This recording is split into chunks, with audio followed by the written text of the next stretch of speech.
Welcome. आज real number से related हम एक थ्योरम के कॉन्टेक्स्ट में पढ़ेंगे। This theorem is known as fundamental theorem arithmetic. The basic idea of this theorem is कि कोई भी कंपोजिट नंबर है। कंपोजिट नंबर मीन्स ऐसा नंबर जिसके कि more than one factors exist करते हैं। तो कोई भी कंपोजिट नंबर्स हैं तो उस कंपोजिट नंबर्स को हम उसके प्राइम फैक्टर्स के फॉर्म में लिख सकते हैं। एग्जाम्पल के तौर पर अगर हम कोई नंबर लिखें 6, तो 6 के फैक्टर्स क्या हो सकते हैं? It could be 3 into 2। आपके दिमाग में ये भी आ रहा होगा 6 इंटू 1। और जब हम प्राइम फैक्टर्स की बात कर रहे हैं तो प्राइम फैक्टर्स में हम केवल इस वाले फैक्टर्स को ही लेंगे, जहाँ पर 3 और 2 दोनों प्राइम नंबर्स हो जाते हैं या फिर प्राइम फैक्टर्स होंगे। प्राइम फैक्टर्स इसलिए कि 3 और 2 का 3 और 1 के अलावा, और 2 के केस में 2 और 1 के अलावा कोई और फैक्टर एग्जिस्ट नहीं करता है, जबकि इस केस में 6 का 3 इंटू 2 फैक्टर्स एग्जिस्ट करते हैं। तो हम किसी भी नंबर को इस टाइप के फॉर्मेट में, जिसमें कि इंडिविजुअल जो फैक्टर्स उसको फर्दर डिवाइड न कर सके, ऐसे फॉर्म में इसको हमने रिप्रेजेंट करना है। सेकंड एग्जांपल इसका ले हैं तो आप इसको देख सकते हैं 125 एक नंबर ले लीजिए। इसके फैक्टर्स होंगे 5 इंटू 5 25, 25 इंटू 5। तो अगेन यहाँ देखेंगे कि 5 के फैक्टर्स क्या है? 5 इंटू 1, इसके भी 5 इंटू 1, इसके भी 5 into 1। So each number doesn't have more than one factor, और जो सेकंड फैक्टर है वो केवल 1 है। तो इस किस्म के नंबर्स को हम प्राइम फैक्टर्स कहेंगे। प्राइम फैक्टर्स किसका? जैसे इस केस में 125। और नंबर्स को भी हम देखना चाहें तो लिख सकते हैं, जैसे कि आप लिख लीजिए 40। It can be written as 5 into 8, पर चूँकि 8 एक कंपोजिट नंबर, इसके फर्दर फैक्टर्स हो सकते हैं, तो उसको हम फर्दर इसके कंपोजिट नंबर को हम ब्रेक कर सकते हैं इंडिविजुअल फैक्टर्स की फॉर्म में, जो कि आ जाते हैं 2 into 2 into 2, 2 to 40 or 8. So we have 40 with factors 5, 2, 2 and 2. तो यहाँ पर 5, 2, 2 and 2 ये सारे के सारे प्राइम फैक्टर्स हैं। तो जब प्राइम फैक्टर्स की बात करें तो हम ऐसे फैक्टर्स की बात करें जिसको कि हम इस फॉर्म में, इन इंडिविजुअल नंबर जिसके फैक्टर्स अदर देन 1 नहीं हैं, उस फॉर्म में लिखने के फॉर्मेट को कहते हैं। तो इस फंडामेंटल थ्योरम और अरिथमेटिक में सपोज करें कि आपके पास में एक नंबर एग्जिस्ट करता है, जिस नंबर को आप ले लें x। अगर मैं कहता हूँ ये नंबर x एक कंपोजिट नंबर है, तो कंपोजिट से आपको आइडिया क्लियर हो गया। कंपोजिट नंबर का मतलब क्या हुआ? जिसके कि फैक्टर्स एग्जिस्ट करते हैं। अगर इसके फैक्टर एग्जिस्ट करते हैं तो सपोज कीजिए वो फैक्टर्स, जैसे इस केस में थी कि 125 के फैक्टर्स क्या है? 5 इंटू 5 इंटू 5। तो इसी प्रकार से एक्स के अगर फैक्टर्स मान लिए मोर देन वन फैक्टर एग्जिस्ट करते हैं, तो ए फैक्टर मान लीजिए P1 है, सेकंड फैक्टर मान लीजिए P2 है, थर्ड फैक्टर मान लीजिए P3 है। इसी प्रकार से इसके मान लीजिए n फैक्टर एग्जिस्ट करते हैं। तो ये फैक्टर्स का मल्टीप्लिकेशन क्या आना चाहिए? Total number. उसी प्रकार से जैसे कि हम 125 में देखें 5 एक फैक्टर, 5 एक फैक्टर, 5 एक फैक्टर। अगर इसको हम P1 मान लें, इसको P2 मान लें, इसको हम P3 मान लें, तो इससे आप इसका आइडिया क्लियर हो जाए। This is P1, this is P2 and this is P3। अब देखिए इसमें P1 multiply P2 multiply P3 equals to the composite number. तो सेम फिनोमेना को यहाँ इस्तेमाल कर रहे थे। P1 एक factor multiply by P2 second factor multiply P3 third factor multiply P4 P5 P6 up to Pn। इसके मान लीजिए n फैक्टर्स जो कि P1 P2 और अप टू Pn तक एग्जिस्ट करते हैं। तो इन सब का multiplication must be equal to the composite number, that is x। अब प्रिज्यूम करें कि ये नंबर्स जो हैं आइडेंटिकल भी हो सकते हैं और नॉन आइडेंटिकल भी हो सकते हैं। और जैसे मैंने प्रीवियस वीडियो में कहा था कि नंबर्स को हम उसके असेंडिंग ऑर्डर या फिर डिसेंडिंग ऑर्डर में लिख सकते हैं। असेंडिंग डिसेंडिंग में कैसे, जैसे नंबर 6 है यहाँ पर लिखा हुआ, इसका फैक्टर्स 3 into 2, तो 3 इज़ बिगर देन 2, तो हमने पहले बिगर नंबर को लिखा, उसके बाद स्मॉलर नंबर को। एक फॉर्मेट और भी हो सकता है इसका, पहले smaller number followed by bigger number, इन दोनों का प्रोडक्ट। तो ये डिसेंडिंग ऑर्डर का फॉर्मेट है और ये असेंडिंग ऑर्डर मतलब बढ़ते हुए क्रम, और ये घटते हुए क्रम में। तो इसमें बड़ा नंबर पहले और वो वाले में छोटा नंबर पहले, उसके बाद बढ़ते बढ़ते क्रम में। तो इस फॉर्म में लिखते हैं तो आपको पता है कि 2 इज़ लेस देन 3। सेम चीज़ अगर यहाँ लिखें तो P1 की वैल्यू P2 से कम भी हो सकती है और सेम भी हो सकती है। सेम कैसे, जैसे यहाँ P1 और P2 125 के केस में सेम है, तो ऐसे फॉर्मेट भी हो सकता है, यानी ऐसा केस भी हो सकता है। तो प्रिज्यूम करते हैं कि P1 P2 वैल्यू या तो सेम होगी या सेम होगी मतलब इक्वल होगी या फिर लेस होगी। सेम चीज़ P2 की वैल्यू या तो इक्वल होगी P3 के या फिर लेस होगी। तो इसी फिनोमेना को कंटिन्यू करते हैं अप टू Pn तक कि इनकी वैल्यू या तो इक्वल टू होगी या फिर लेस देन Pn। तो हमने यहाँ से असेंडिंग ऑर्डर में इसको लिखा है, मतलब पहला छोटा टर्म लिखा, उसके बाद बड़ा टर्म, उसके बाद कंटिन्यूसली बड़े टर्म में इसको फैक्टर्स को मेंशन किया। अब फंडामेंटल थ्योरम ऑफ अर्थमेटिक क्या कहती है? फंडामेंटल थ्योरम ऑफ अर्थमेटिक कहती है कि अगर किसी कंपोजिट नंबर को, और एक चीज़ और नोटिस की, जैसे P1 P2 क्या है, प्राइम फैक्टर्स है, ये क्या है, are prime factors. Prime factors को मेरे पास दोबारा बताने की ज़रूरत नहीं है कि प्राइम फैक्टर्स क्या होते हैं। तो ये P1 P2 सारे प्राइम फैक्टर्स हैं, where P1 is less than equal to P2 which is less than equal to P3 so and so forth up to less than equal to Pn।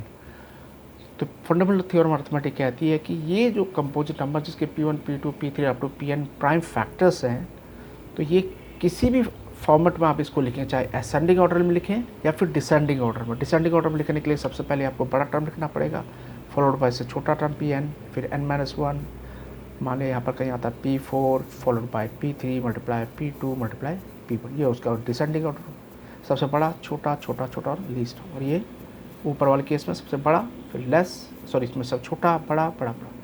तो ये वाला केस हो गया descending order का, सबसे बड़े से छोटा लिखा, ऊपर वाले केस में सबसे छोटे से बड़ा। तो ये दोनों ऑर्डर में इस चीज़ को आप लिख सकते हैं। तो किसी भी ऑर्डर में आप इसको लिखेंगे तो जो फैक्टर्स आएंगे P1 P2 P3 Pn, जो प्राइम फैक्टर्स होंगे, फैक्टर्स यूनिक होंगे।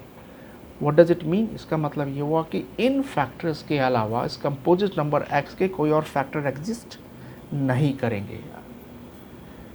इन सिंपल वर्ड्स, P1 से लेकर n अगर इस कंपोज नंबर के फैक्टर्स हैं तो टोटल फैक्टर्स के n ही रहेंगे, which will be P1 P2 P3। जो हर एक नंबर है P1 P2 P3 ये यूनिक होगा, मतलब इन नंबर का कोई और सब्सटीट्यूट नहीं होगा, या फिर कंपोजिट नंबर के जो फैक्टर्स n है, n के अलावा n+1 नहीं हो सकते।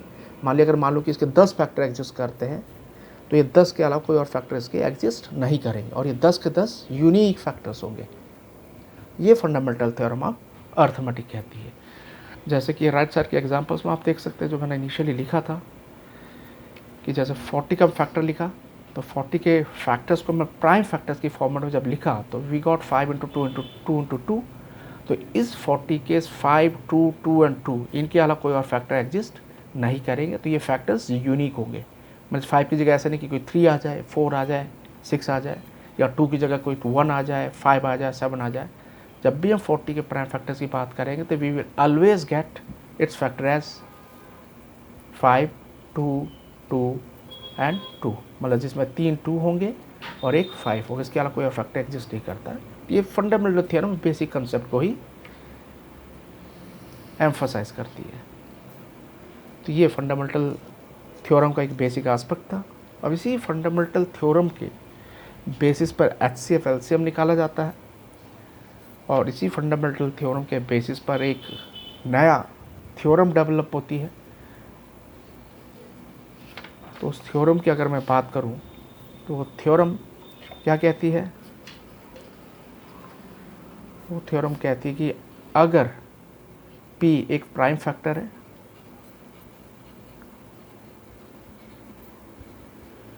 प्राइम फैक्टर का नाम आते आपके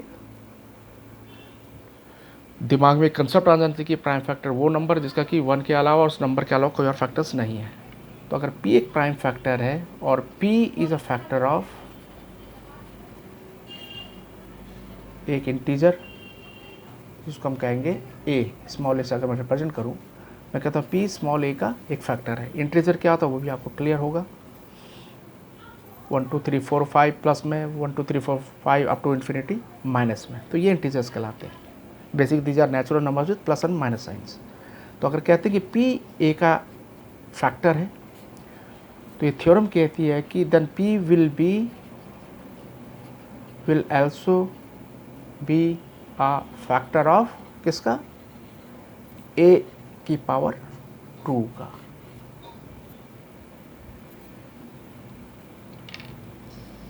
कहने का मतलब अगर p एक प्राइम फैक्टर है और p a का फैक्टर है किसी इंटीजर का, इसका फैक्टर है, तो p a की पावर 2 यानी कि विच इज़ a इंटू ए, इसका भी फैक्टर होगा। तो ये एक ये थ्योरम है जिसका कि प्रूफ अगर करना चाहें तो उस प्रूफ को हम कैसे करेंगे। तो सेम चीज़ अगर हम कहते हैं कि a एक इंटीजर है, तो इस इंटीजर का एक कंपोजिट नंबर भी ले सकते हो जिसके कि फैक्टर्स एग्जिस्ट करते होंगे, और फैक्टर्स को हम प्राइम फैक्टर की फॉर्म में भी लिख सकते हैं जैसा हमने प्रीवियसली लिखा है। तो अगर ये एक इंटीजर या फिर एक कंपोजिट नंबर है तो इसके फैक्टर्स एग्जिस्ट करते हैं। सपोज करो फैक्टर्स n फैक्टर्स होंगे, इन फैक्टर्स को हम रिप्रेजेंट करते हैं। ये फैक्टर कौन से, प्राइम फैक्टर्स। इसको रिप्रेजेंट करता हूँ मान लीजिए p1 से, p2 से, p3 से अप टू n।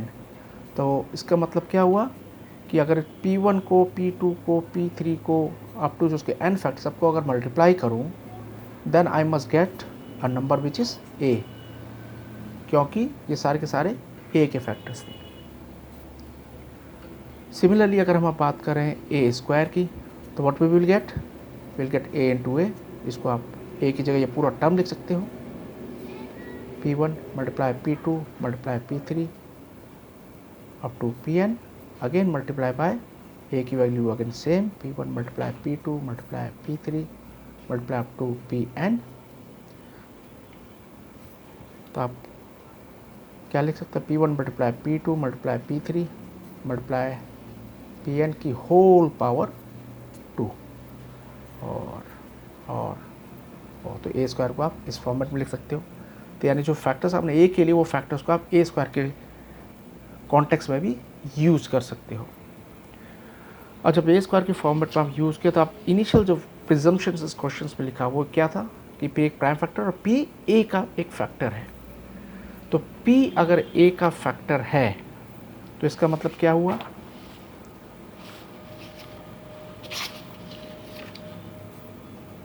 p इस इंटीजर का फैक्टर है। और इस a को हमने कैसे रिप्रेजेंट किया, a को हमने रिप्रेजेंट किया p1 इंटू p2 pn तक। तो p इनमें से कोई एक नंबर होगा, वो कैसे, इसको समझने के लिए आप ऐसा समझ सकते हैं, अगर कोई 36 नंबर है, इस 36 को मान लेता हूँ a है, स्मॉल a, तो 36 के प्राइम फैक्टर्स क्या होंगे, 12 3 36, 3 4 12, 2 इंटू 2 4 3 12 3 36। तो ये इसके प्राइम फैक्टर्स हो गए 3 3 2 एंड 2। तो ये मान लीजिए p1 है, ये p2 है, ये p3 है और ये p4। इसमें 4 फैक्टर्स हो गए, 4 के 4 प्राइम फैक्टर्स हो गए, और 4 प्राइम फैक्टर मल्टीप्लाई करो तो आपको 36 नंबर आ जाएगा। तो यही फॉर्मेट ऐसे लिखा हुआ है। और अगर मैं कहता हूँ कि इस a को 2 डिवाइड करता है, यानी 2 इज़ अ फैक्टर ऑफ 36, तो 2 36 का फैक्टर कब होगा, जब 2 36 को डिवाइड कर सकता होगा 1, और नंबर 2 36 के जो फैक्टर्स हैं उन फैक्टर्स में 2 भी एक नंबर होगा। जो आप यहाँ देख सकते हैं। 2 यहाँ एक नंबर है, ये भी 2 है, तो 2 इसका फैक्टर है, इसका मतलब 36 में वन ऑफ द फैक्टर्स वो ये नंबर होगा 2। तो सेम फिनोमेना को हम यहाँ इस्तेमाल कर सकते हैं। P is a factor of A, इसका मतलब P is one of the factors of A। अब A के फैक्टर्स P1 P2 P हैं, इसका मतलब क्या P इनमें से कोई एक नंबर होगा। P हो सकता है P1 हो, ये जो P है हो सकता है P1 हो, या ये हो सकता है P2 हो, यानी कि ये भी हो सकता है P, जो P की वैल्यू है इट मे बी P1, हो सकता है P2 हो, या ये भी हो सकता है P3 हो, पर इनमें से कोई एक ही नंबर हो। ऐसा नहीं कि P की वैल्यू P1 भी, P2, P3, P3 हो, अनलेस अदरवाइज वो सारे नंबर एक जैसे हों। तो P की वैल्यू इनमें से किसी एक नंबर की हो सकती है, क्योंकि एक सिंगल नंबर है, इसमें से कोई एक ही नंबर P का वैल्यू होगा। ठीक है, तो अगर P इनमें से एक फैक्टर है, it means P is one of the numbers from P1, P2, P3। तो इसको मैं लिख देता हूँ, is one of the factors P1, P2, P1 में से कोई एक फैक्टर होगा, इसको ध्यान में रखिएगा। अब बात आती है प्रूफ करने की, P अगर इंटीजर A का फैक्टर है तो P A स्क्वायर का भी एक फैक्टर होगा, यानी P A स्क्वायर को डिवाइड करेगा। इसका दूसरा इंटरप्रिटेशन क्या है, P will divide A square. Idea ये है इसको ड्रॉ करने का। तो P इसको कैसे डिवाइड करेगा, P अगर इसका फैक्टर है तो ऑटोमेटिकली आपको पता लग गया होगा P विल डिवाइड A। अगर फैक्टर होगा तभी वो डिवीजन पॉसिबल है। ठीक है, इसमें तो कोई डाउट होगा नहीं। And what is A square, जैसे हमने ऊपर लिखा A square is nothing but square of P1 multiply P2 multiply Pn की power whole. P divides A और P is a factor of one of this factors of A, मतलब P की value P1, P2, P3 से है, यानी इसको मैं segregate करूँ, अगर मैं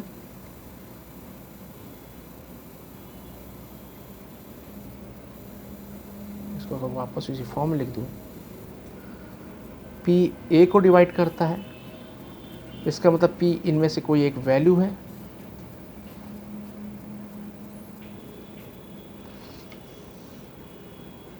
P अगर इनमें से कोई एक वैल्यू है, इसका मतलब P ये जो टर्म है जो कि A है इसको डिवाइड कर रहा है। सेम चीज़ ये भी टर्म A है, P इसको भी डिवाइड कर रहा है।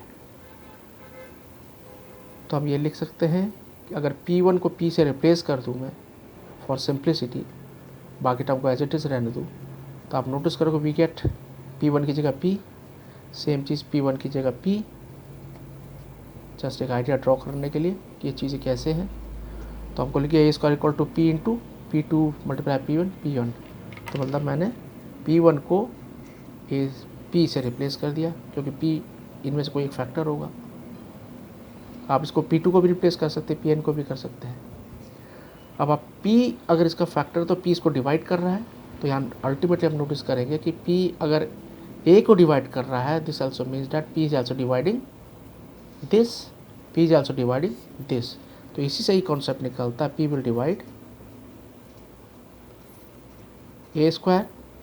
वो इसलिए भी क्योंकि ये जो फैक्टर्स है A स्क्वायर के, ये फैक्टर्स अपने आप में यूनिक हैं। इनके असेंडिंग डिसेंडिंग ऑर्डर को आप फोरगो कर जाओ तो फंडामेंटल थ्योरम कहती है जो P1 से लेकर Pn के जो फैक्टर्स हैं, ये फैक्टर्स यूनिक होंगे। इन फैक्टर्स के अलावा कोई और फैक्टर इसका एग्जिस्ट नहीं करेगा। तो ये नेसेसरी है, मस्ट है, या मैंडेटरी है कि P की वैल्यू में से कोई एक नंबर होगी। इसलिए P इन प्रोडक्ट्स को डिवाइड करेगा, क्योंकि ये प्रोडक्ट और ये प्रोडक्ट दोनों सेम है। तो P अगर इसको डिवाइड करता तो P इसको भी डिवाइड करेगा। इसका मतलब P अगर A को डिवाइड कर रहा है तो P A स्क्वायर को भी डिवाइड करेगा। तो ये फंडामेंटल थ्योरम का इस्तेमाल करके हम इस प्रकार ये प्रूव कर सकते हैं कि जो P अगर A को डिवाइड करता है तो P A स्क्वायर को भी डिवाइड करेगा, यूनिकनेस ऑफ फैक्टर्स की प्रॉपर्टी के कारण। तो ये एक थ्योरम था जो आपके बुक्स में भी होगा, जिसको आप रिवाइज कर सकते हैं। तो फिलहाल के लिए आप इसको रिवाइज कीजिए, कोई डाउट्स होगा तो मुझे बताइएगा। और जो ये चैनल देख रहे हैं, अगर उनको लगता है इसको पढ़ने से कुछ फ़ायदा हो रहा है तो इस चैनल को सब्सक्राइब कर सके। कुछ सब्सक्रिप्शन की कोई फ़ीस नहीं होती है, आप सब जानते हैं, तो इसमें कोई डरने की आवश्यकता नहीं है कि मैं सब्सक्राइब करूँगा तो इसमें मेरा कोई चार्ज लग जाएगा। आप पढ़ते रहिए and keep watching similar videos. ये वीडियो देख सकते हैं, औरों को भी वीडियोस आपको आते हैं, पसंद आते हैं, उनको भी आप वॉच कर सकते हैं। अपनी नॉलेज जहाँ से आप बढ़ा सकते हैं उसको बढ़ाइए। And thank you for watching this video. Thank you very much.